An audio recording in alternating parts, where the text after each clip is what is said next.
കേരള രാഷ്ട്രീയത്തിൽ വെറും ഒരു സീറോ ആയി മാറി കഴിഞ്ഞിരിക്കുകയാണ് Jose K Mani.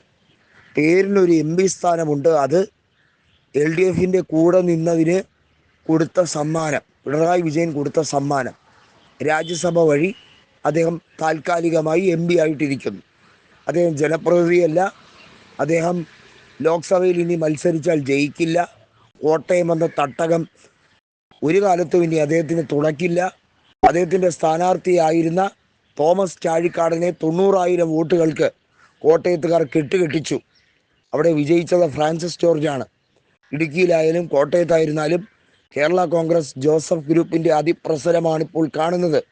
Joseph group ശക്തമായി തിരിച്ചു വന്നിരിക്കുകയാണ്. അതിനകത്ത് എടുത്തു പറയേണ്ടത് 2 കാര്യങ്ങളാണ്. ജോസഫ് ഗ്രൂപ്പ് വളരെ വൈകാതെ തന്നെ ഇടുക്കി ജില്ലയിലെ ജോസ് കെ മാണിയുടെ MLA-മാരായിട്ടുള്ള ആളുകളെ പിടികൂടുകയല്ല, അവർ സ്വാഭാവികമായും പൂർണ്ണ മനസ്സാലെ ജോസഫ് ഗ്രൂപ്പിലേക്ക് ലയിക്കും.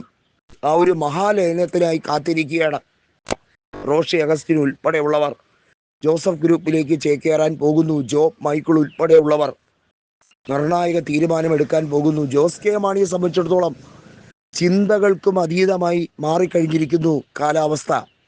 ഇനി ഒരു തിരിച്ചുപോക്ക് ലോക്സഭയിലേക്കോ നിയമസഭയിലേക്കോ ഒരു കാലത്തും ഉണ്ടാകില്ല.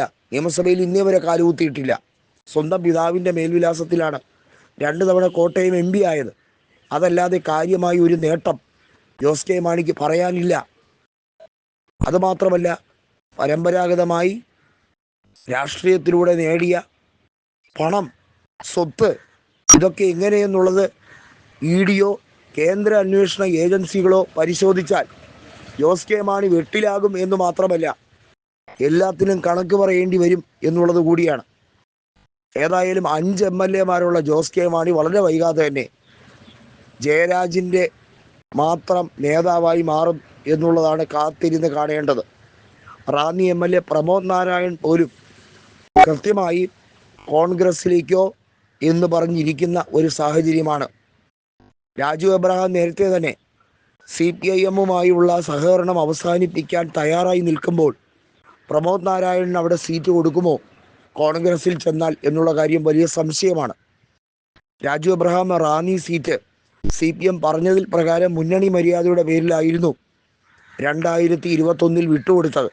അങ്ങനെയാണ് പ്രമോദ് നാരായൺ അവിടെ ജയിക്കുന്നത്. എന്നാൽ 2026 നിയമസഭാ തെരഞ്ഞെടുപ്പിൽ അത്തരമൊരു സാഹചര്യം ഉണ്ടാകുകയില്ല എന്ന് ഉറപ്പുവരുത്തുകയാണ്.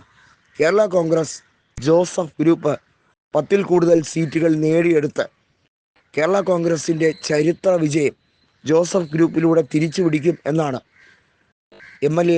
കടുത്തുരുത്തി MLA ആയിട്ടുള്ള മോൻസ് ജോസഫ് ഇപ്പോൾ പ്രഖ്യാപിച്ചിരിക്കുന്നത്.